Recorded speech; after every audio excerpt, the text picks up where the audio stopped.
les projecteurs, le public. Hein? Écoute, toi ta passion c'est ma fiche de paye et ma carte bleue. D'accord? Ouais, oui. Et ben moi c'est la scène. Voilà. Bon écoute, de toute façon, il faut que je te laisse. Parce que là, il y a les gens qui m'attendent. À l'USI, je dis souvent qu'on est terre de festival. On a en février un festival de violon, en mars un festival de théâtre, on a le festival de jazz, on a le festival de l'accordéon, on a le festival vintage. Puis voilà, et je me dis que ça nous ressemble, parce qu'un festival, c'est un événement, mais qui a du sens autour du rassemblement, de la rencontre, du partage, de l'ouverture aux autres, de l'ouverture à des musiques qu'on ne connaît pas. Voilà. Et je trouve que ça ressemble à la société qu'on recherche. Et je lance comme ça l'idée, si on faisait un festival de l'humour à l'USI, mais porté avec la population. L'exemple même, ce projet que je porte à l'USI depuis 2014, qu'on appelle l'USI Village du Futur, c'est en fait je le construis avec la population. Ils ont été associés à ce projet, on a travaillé, on a fait des ateliers, évidemment on se donne les moyens, on se donne les moyens pour faire de l'animation, pour travailler avec des professionnels, pour construire. Et bon, ça fait grandir tout le monde et ça fait vraiment... maintenant les habitants de l'USI, ils connaissent le projet aussi bien que moi, ils en parlent aussi bien que moi. Donc quand ils rencontrent des vacanciers, des touristes, etc., c'est les premiers ambassadeurs. Et quand on arrive à ça, voilà. Et donc ce travail qu'on mène, on le mène vraiment avec une volonté, une vision 360 degrés. Donc on se donne les moyens, on a les équipements qu'il faut, on investit, on a une force avec les associations. Ici, il y a 70 associations. Et forcément, en immersion totale, mon anglais s'est amélioré en flèche. Par exemple, this is bullshit. Ça veut dire que ces toilettes sont bouchées. Fucking beach, c'est une plage avec des phoques. Et en espagnol aussi, du coup, la sauce, la salsa, la danse, la salsa, le métro, c'est salsa, la purée, du salsa, la sodomie, t'as compris? Hyper facile, quoi. Mon impression, c'est qu'on apprend aussi beaucoup à enseigner. Enseigner, c'est un mot un peu... Bon, je ne me suis pas positionné comme un enseignant, pas du tout. Un observateur et humblement donner des conseils. Je trouve que déjà, monter sur scène, seul, à deux, c'est déjà une performance extraordinaire qu'il faut saluer. Avoir le courage pour ces jeunes, professionnels ou non, en tout cas, il y a plus de non-professionnels que de professionnels.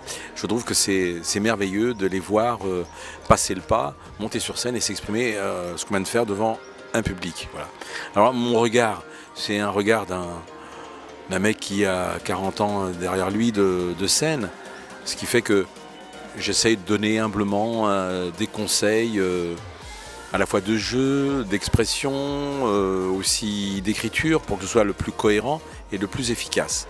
Mais à mon grand étonnement, j'apprends aussi beaucoup en observant les autres. D'abord, j'ai le trac. C'est marrant parce que quand je vois une scène et que je vois aussitôt un acteur monter sur cette scène, je me dis, merde, je fais le même métier qu'eux. Et je me dis, en fin de compte, c'est un grand métier de solitaire, mais en même temps, en étant un grand métier de solitaire, se retrouver sur scène et se raconter, c'est pour moi, j'ai considéré que c'était ce que j'appellerais une thérapitre. Et pour eux, un moyen d'expression et d'échange. Voilà, c'est un combat. Monter sur scène, c'est chercher, c'est convaincre les autres de vous convaincre. Et cette phrase, elle est justement d'un ami qui vient de disparaître, que je voudrais saluer, qui s'appelait François Corbier. François Corbier faisait partie du groupe de Dorothée. Et je viens d'apprendre sa disparition aujourd'hui. Et c'est une manière aussi de lui rendre hommage. J'aimais beaucoup François. Et je dois beaucoup à François Corbier parce que c'est dans les années 80, quand j'ai débuté, il a été un de mes premiers spectateurs. Voilà, donc hommage à François Corbier. Donc il disait cette phrase, il faut convaincre les autres de te convaincre. Voilà, c'est le beau métier que l'on fait. Je vous vois un peu dans le public, la salle n'est pas totalement dans le noir et je vois qu'il y a beaucoup d'hommes avec des petites poignées d'amour. Déjà, je suis ravi de jouer devant un public aussi généreux. Et pour les hommes avec tu vois, les poignées d'amour, ça va, ça reste gentil. Hein. Moi, c'est plus généreux que ça. Si tu regardes bien, j'ai pas que les poignées, j'ai tout le meuble. Et Et d'ailleurs, ma femme m'appelle Conforama. On vient de sortir donc des masterclass à l'USI pour ce festival lusigomatique, pas facile à dire. Et il y avait donc plusieurs élèves voilà, qui se sont produits, qui ont préparé tout ce week-end donc des sketchs sous la houlette de Smaïn et d'autres accompagnateurs. Et on a récupéré Sofiane à la sortie qui s'est essayé sur un sketch. Est-ce que c'est voilà, quelque chose qui t'a permis ce week-end de nourrir tes sketchs? Mais en fait, ces masterclass avec Smaïn et avec d'autres intervenants, c'était vraiment intéressant parce qu'on avait le retour de professionnels. Smaïn, c'est quelqu'un qui vraiment a une carrière vraiment énorme et puis magnifique. Il a vraiment fait de tout, que ce soit au cinéma, théâtre, voilà, je veux dire, one-man show. Donc c'était vraiment très précieux d'avoir son avis, son retour et son œil donc extérieur, parce que très souvent on travaille seul dans ce métier malheureusement.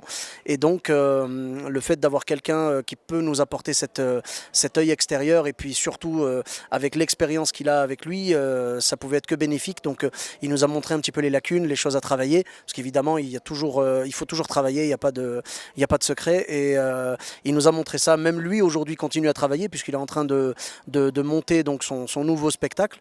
Et donc c'était un bel exemple déjà d'humilité, parce que c'est quelqu'un qui nous a traités vraiment comme des amis. Directement, on n'a pas senti de rapport, comment dire, élève-maître, ou non, on était tous comme une famille. Mais tu as bu. Mais on dirait ton père. Mais je suis mon père. Et puis de toute façon, j'ai pas bu. Je te jure sur ta tête, non, j'ai pas bu. Quoi? Tu jures sur ma tête?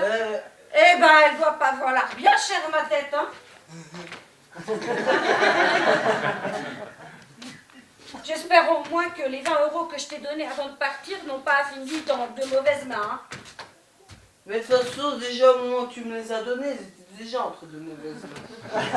Un grand moment, une grande satisfaction de tout ce partage, de cet échange de savoir, de connaissances, de l'écoute de tout le monde et du résultat qui va encore se peaufiner au fil des années. Mais franchement, on est tous très contents. L'ambiance du groupe? C'est ça, en fait, ça nous permet ou de retrouver des gens qu'on a déjà rencontrés ou de faire de nouvelles connaissances, des nouvelles rencontres. Et ça, c'est super. C'est toujours un enrichissement. On va aller voir François, savoir ce qu'il en pense. Voilà. François, bonjour. Bonjour, micro. Bonjour, micro, voilà. Donc ça, c'est une partie de ton humour, c'est ça, François? Oui, en quelque sorte, ouais. Ça t'a apporté quoi, justement, ce stage? Beaucoup de choses. Beaucoup de choses sur le plan, des relations humaines.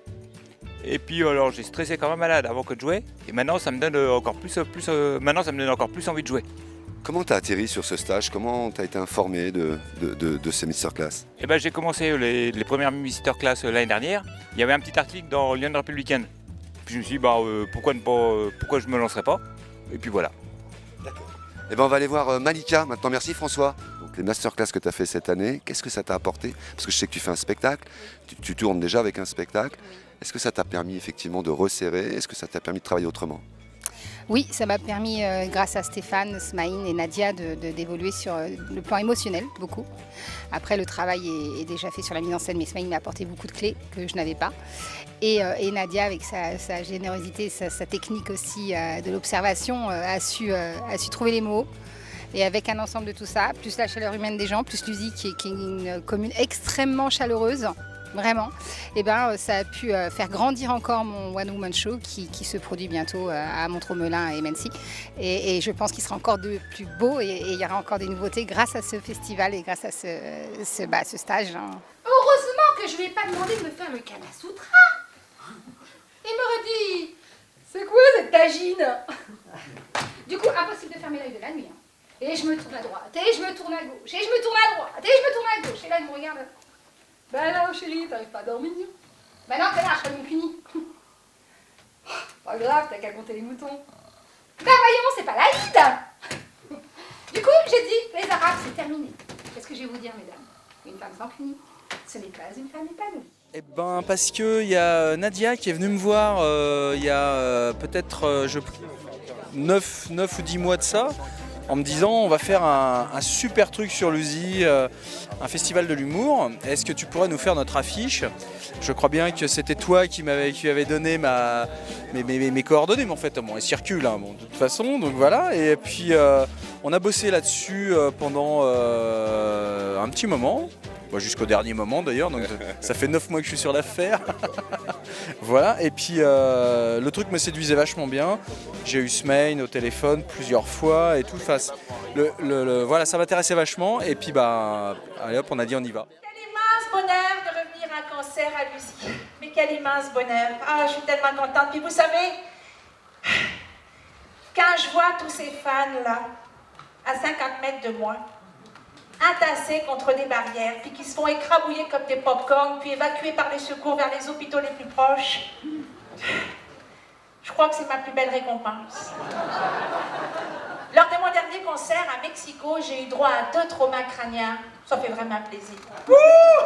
Ah mon Dieu, vous pouvez pas savoir comme ça vous fait du bien de me retrouver. Mais oui! Vous êtes combien là ce soir? 1 517 000 €? Tellement touchant tout cet argent, tout cet amour. Tellement.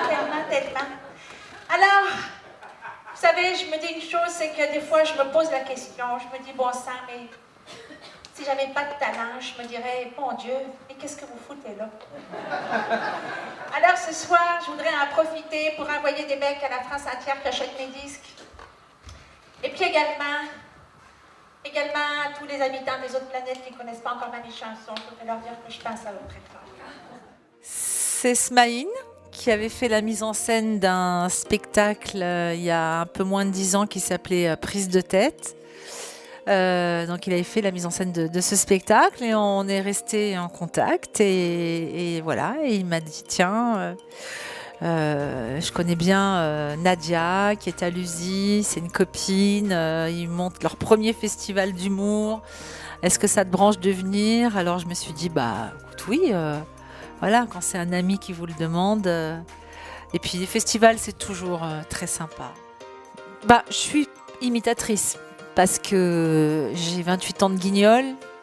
C'est vrai que pour Laurent Ruquier, je fais aussi des imitations, pour Groland, donc ma spécialité, c'est l'imitation.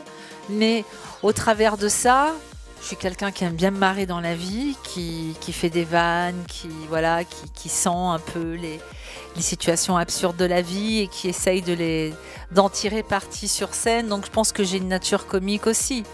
Donc je suis imitoriste.